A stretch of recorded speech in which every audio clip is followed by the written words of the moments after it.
Good morning. Good How is morning. everybody? I'm Amy Bueller with the Celebration Area Council. I am the chairperson for 2020. So we are going to just dive in and ask you some questions. But Charles, did you? Hi, I'm Charles Castellone. I'm Vice Chair of the Celebration Area Council of the Chamber, and I'm going to be the incoming chair for 2021.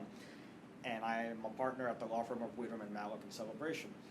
It's my pleasure to introduce our candidate, Mayor Jose Alvarez, Kissimmee Mayor Jose Alvarez, and we'd like to give you 5 minutes to tell us about your career in government and why you're the best candidate for the commission seat that you're running for. Well, thank you so much for the opportunity to be here. I am a business person. I'm a real estate broker. I've been in real estate for over 21 years.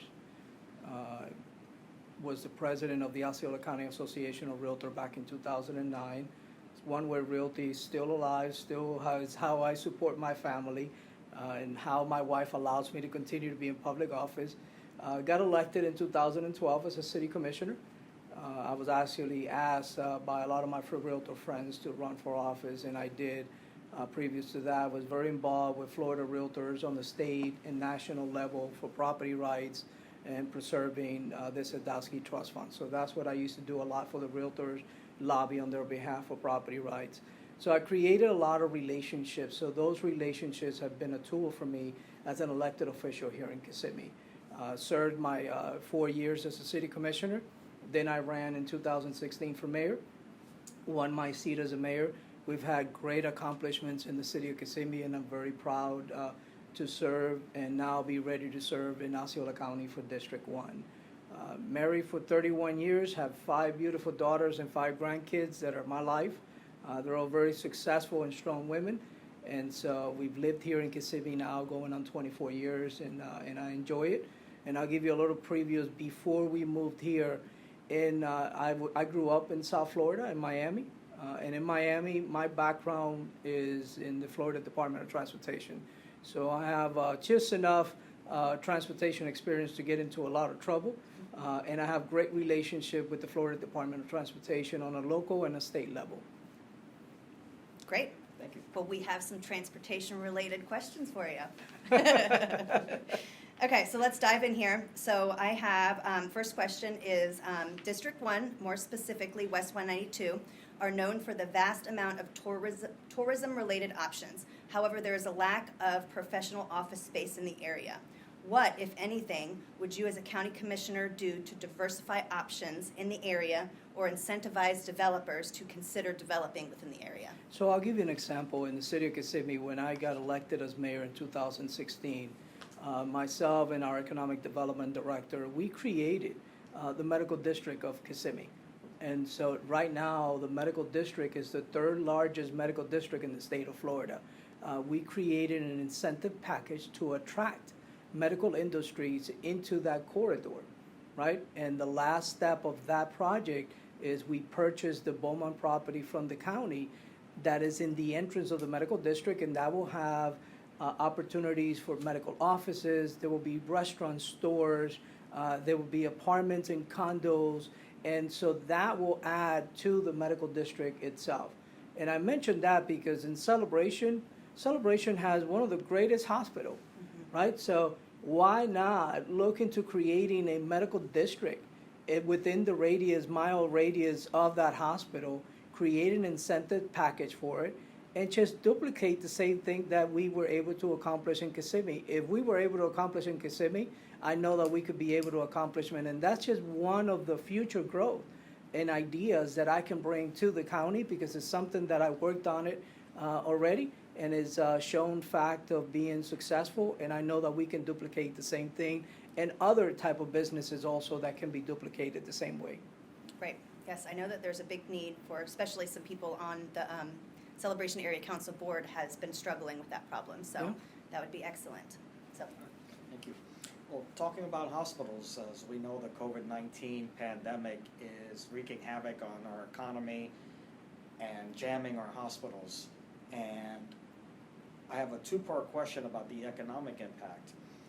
As a result of the epidemic, we're going to suffer budget shortfalls. The tax revenue has been decreased, and the voters want to know, what can you do to advocate to ensure that the county remains fiscally disciplined, and how are you going to manage and be prudent with those taxpayer dollars? Second part of the question is, what is your philosophy on what the local government should be doing to stimulate the economy? So I'll start with the first one. So the first one, and I'll give you an example again, I'm gonna bring you into the city of Kissimmee. This year, we've been working on the next budget, right? So we know we have to trim the fat. There's a lot of things in our budget that we had planned for that were dreams, that were wish dreams, right? Things that we wanted. So right now, what we're doing is we're cutting back on those that can wait for a future, and keep the ones that are priority right now. So that's the first thing that needs to be done, and I hope that the county is doing the same thing. For 8 years that I've been in the city of Kissimmee, we've never raised the millage rate. And there's no need, as long as you can continue to do the service that is needed for the community, right? To continue to move the city forward, and the county needs to be doing the same. You need to be fiscally conservative, because you're working with the people's checkbook. So you need to be as conservative as you are with the checkbook in your home, right? So you sit at home, and if you have a short month, you start trimming down certain things that were dreams, and make them reality later on when you're able to afford them. Right now is making reality those projects that are necessary to continue to provide the services that are needed for the community. So what would you do to stimulate, or what should the local government do to stimulate the economy? So this is where having relationship on a state and national level is so important for the years to come, right? So after COVID-19 and through COVID-19, if we don't have that great open door policy relationship with the state and national level to be able to go after the dollars that are so needed in our community to move forward, because we cannot only survive on local funding, right? So that is, we know, is an effect because our businesses are hurting. But we need to make sure that we're able to go after our friends in Tallahassee and in DC. Doesn't matter what party affiliation they are. We need to have relationship. We need to have to be able to open that door of those that can help you in your community. And I'm one of those that has that, over 20 years of relationship in the state and federal level, and I can bring that into the county. And so we need to work on that to be able to move our county to move forward with that type of assistance. If I may follow up on a point that you made about never having raised the millage rate. Now, those last 8 years, fair to say, it's been a pretty robust economy, growing economy since the Great Recession hit. So how do you handle a recessionary economy if you're in local government? Because it may not be enough just to defer projects. You may not have enough money in the budget to cover the necessary projects today. So I'll give you an example. So when the market collapsed, right? Remember when the real estate market collapsed? Yes. Yeah. We all suffered. I wasn't an elected official, but I was a real estate broker, right? But I can tell you that on the city of Kissimmee side, we stayed as fiscally conservative. So what we did was, number one, we didn't have to lay off of any of our employees. What we did was we cut back on the positions that we had open, and we took our employees, we restructured them, we retrained them in different departments, we stopped giving raises to our employees, but yet we continue to provide the services that were needed in the community without raising the millage rate even then either. And so it's how you work and how you get involved and how you take care of that people's checkbook that you can make sure that you can take care of it. Time's up. Boy, I heard that. Sorry, I didn't know it was going to We're do staying that. on our time budget. Yeah. Okay, so let's move along to the next question. So the next topic is economic development. Oftentimes, understanding and navigating county rules and processes are confusing, costly, and overwhelming to new businesses. What would you propose the county do to simplify and remove barriers for new and emerging businesses? You know, make it simple, stupid, right? So create better systems. You know, we have them in the city of Kissimmee. Our developers and contractors can pull permits and pull in their plans online. And right now, we're even working on a brand new system that we're going to roll out to make it even easier. It can be done in the county. Nothing that a city does cannot stop the county from doing, right? So that is one of the part of it. So you need to get involved as an elected official. You need to get involved in the everyday, making sure that is run properly, that our departments are run properly. And I'll give you an example. When I got elected in 2012, I knew about an issue as a realtor that we had in downtown Kissimmee. And it was as simple as in downtown Kissimmee, you have the corridor, right, of downtown Kissimmee. You have the entrance of the corridor, which is Main Street, and then turns into Broadway, and then turns into Emmett. Well, each side of the corridor had a different zoning laws. So the businesses there's businesses on Broadway that were able to do certain things that businesses on Emmett and Main Street couldn't do. So when I came into the city, that was one of my main priority. And what I said was, we need to work on that zoning law. We need to change it where the entire corridor is the same to give an opportunity to the same businesses. So you have to get involved. You can't just be an elected official just to use a title, right? So when I became an elected official, I owned 5 real estate offices. I closed all my offices down throughout Florida and kept 3 realtors. 3 realtors so I can continue to make a living in real estate. But I closed all my offices. My office in Kissimmee had 38 agents. I closed my offices because I made a promise and I swore an oath to work for my community. And so as an elected official, you have to work for your community. But talk is cheap. Action, it takes more. So you have to get involved and make sure you follow through. And very important, behind that dais, you got to have consensus. If you don't know how to have consensus, nothing's going to be done. And so you have to learn how to get consensus, and consensus are learned by listening and coming to a happy medium. And usually when you do that, everything can be accomplished. Have you ever obtained consensus in a controversial situation where there was a lot of disagreement? Oh, I've had a lot of controversial issues in the city of Kissimmee behind that dais when I was a city commissioner and then when I became the mayor. So I'll give you an example. When I became the mayor, I brought an issue to the front of the commission of being part of the climate mayors, right? We needed to protect our planet. There was 408 mayors that signed on to the climate mayors. And there was a lot of controversy. My commission was packed of people in favor and against it. My commission was very split, but I was able to have consensus where I got a 3-2 vote, and I was able to sign on to the climate mayors. And because of that, all the successes that we've had on environmental in the city has become possible without costing us a dime. And then finally is what happened last week on June the 30th. City of Kissimmee became the first city in the state of Florida to go 100% solar. So all that came about for fighting for something that was the right thing to do, but being able to listen and get consensus enough to pass a vote. So you need 3 votes to pass. And if you don't know how to get consensus, you'll never be able to get anything accomplished. And at the end of the day, if you don't get anything accomplished, the one that suffers is the people you represent. That's what our friend Atlee Mercer said. You just have to learn to count to 3. And I do a lot of counting to 3. Sometimes I go to 10. All right, well, let's go back to transportation. It's a very important issue. As you know, the county recently had a 1-cent sales tax referendum. And we want to know, did you support this tax increase? Why or why not? And would you support seeking future tax increases or surtaxes in the future to fund transportation? So I want to bring back again, since I got elected in the 8 years, never raised a millage rate. And never raised a millage rate because it wasn't necessary. So I will always tell staff, do we have enough funding to continue to move our projects forward? In my years as mayor, my 4 years, going on 4 years this year, we've done 3 new road projects, right? So as long as I can see that we're able to provide the needs for the community, I don't want to raise any type of taxes. As we know, in Osceola County, we have a transportation issue.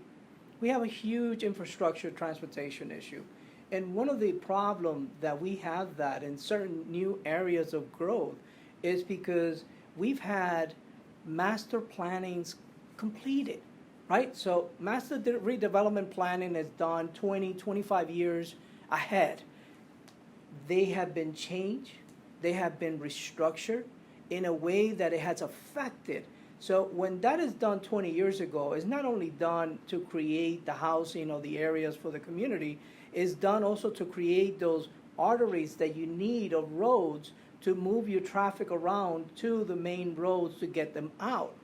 What has happened through the years is elected officials have decided, because they fall in the sign of pressure, to change a lot of those master plans that were created by experts. And they're not experts. As an elected official, I don't consider myself an expert. My staff are the experts, and I listen to the recommendations. And so we need to go back and start looking at those master plans that we have. Leave them alone. Let staff work at it. If something needs to be done, you take the recommendation from staff to make sure that you move forward. When it came to the sales tax, what I did as the mayor of Kissimmee, because it wasn't something that affected the city, so as the mayor, I could not take a stand, right? So the only stand that I took, I went in front of the county commission, and it's recorded, and I said to the county commission, you have two choices in your hand. You could either raise the millage rate, which they could have done, right? And then the homeowners would have had to pay for the impact of the roads, or you put it as a sales tax and you put it on the ballot and you let the people vote. And the reason of the sales tax, why I was in favor of it, was because majority of those taxes were coming from the tourists and the outsiders that come into our community and cause some of the impact in our roads. So not only as a realtor, but as someone that lives in this county, as a citizen of this county, I'd rather see the higher percentage of paying from those taxes on the road to the tourists or visitors that we have that come into our area, that we love them here, but they are causing impact in our roads. But I don't want to see property owners impacted with the heavy load of the taxes. So if it comes to that part, I will make sure that we move that project forward as is needed. But we need to relook at it. We need to see what it needs to be done, and this is why I started the conversation of master plans. We need to stop putting hurdles in something that has been projected for so many years already. So you're saying that you would support a sales tax increase for transportation needs? If after we look at and stopping the changing of those master plans, and we see that, because like I said, when a master plan is created, you create your arteries, you create the ways to move traffic around. Once you rework that master plan and you enclose those roads that were supposed to be your arteries, then the traffic has no other choice but to come into one road by itself. An example, in Point Siena. Horrible. It's horrible, right? So if they would have allowed the master plans that were created years ago to follow through the way they were created, you wouldn't see the problem that we're seeing now. We would have seen arteries or roads getting traffic in different directions, except of now what they have is coming in one direction, which is Pleasant Hill Road. Yeah. And that's where you have the traffic. Parkway leading Yeah, down. there you go. So this is why now we're doing Hoagland. The expansion on Hoagland is hopefully the expansion of getting that traffic off of John Young Parkway, but you still have the bottleneck of Pleasant Hill Road because of all those subdivisions, all the arteries that they used to have in the old master plans. All those arteries, majority of them were shut down, where only you have one choice is to come out through one road. Yeah, it's a big problem out there. Good thing I don't live out there. Yeah. Okay, so we have one more question. So this we can all relate to, being all in the real estate field. What is your position on rent control? Are you for or against it, and why? I'm against it. I'm against it because we need to see, so we learn from past mistakes, right? And we look around the United States, states that have done rent control. And we see that it hasn't been successful, right? So this is why what you do, what's successful is you create workforce housing, right? You create workforce housing. It is state funding, housing funding. Now you can say your rent is going to be a certain percentage of your income. But it's very unfair for a property owner, for government to have to tell them, this is the percentage that you have to do, and it doesn't work. In the states that have it, it doesn't work, it's never worked. It will ruin the state of Florida and the future growth that we have. We know we have a lot of need for affordable housing, and I don't like the word affordable housing, I'd rather use workforce housing, because that's for everyone in the industry. And so it's a certain percentage of whatever that industry makes, so that you could do a workforce housing and rent to a housekeeper, but you could also rent to a teacher, rent to a police officer, different professions, and you have a certain percentage of it. But as governments, we're able to put that percentage because we use state housing funding. But to put that burden on a property homeowner that invests their money into their future, and you tell them this is what you can only rent for that property, it's really, I think it's a huge mistake, and it's a train waiting to be derailed. And I've heard some news that there's rumbling in this county that certain elected officials have been talking about bringing this to Osceola County, and because it didn't work in the state, right? So they tried to pass legislation in the state, and it died in committees because it wasn't the right thing to do. And so now there's a group out there that's trying to bring it on a local level. They're hitting South Florida, they're hitting Central Florida, and trying to get the counties and cities to support it, to do an initiative, to do actually a zoning on it, a ruling on it. And I think it's a huge mistake. I think it's a huge mistake, and we're headed in the wrong path. Well, let me ask a related question. Now, during the pandemic crisis, the governor has extended the moratorium on evictions. What's your position on that? You know, it was something that's needed. I know it's affecting also the property owners, but the banks are also working with the owners of the properties in helping them to put that debt in the back of their loan and working with them. So in this pandemic, we all have to work together. This is something completely different. When it comes to the tenants, what we've been telling them, because we did the same thing with the utility company, we gave them, a certain amount of months that they didn't have to pay their bill. But what we asked them is, let's put you on a working plan so that way the hit is not that large once you do have to start paying off. A lot of them, we qualify them on different programs that we have. And I know that the lending industry is doing the same thing with the property owners. And I hope that maybe the governor decides to extend it a little bit further, because even as we start reopening, a lot of the people that are going back to work, 30 days is not enough to put them up to date. So we need to make sure that it's done the right way, not to affect them either, because we don't want any more people out in the street with evictions. But also the banks need to continue to work with us, with those homeowners that have tenants in their properties that can't pay.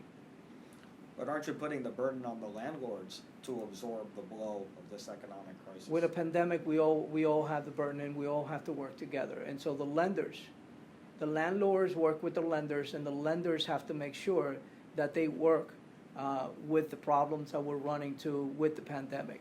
And the lenders are doing that. The lenders are working with the homeowners in reference to that. And if any lender is not doing that, shame on them.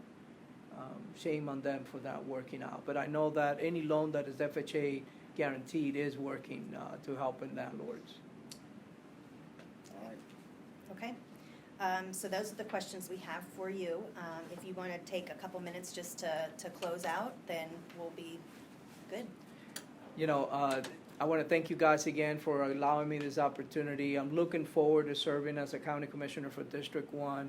The successes that we've had in the city, and I say we is because I have worked with an entire staff, our commission, every decision that we've made to improve Kissimmee, I know that can be duplicated into District 1 in the county, and I'm looking forward to the task at hand.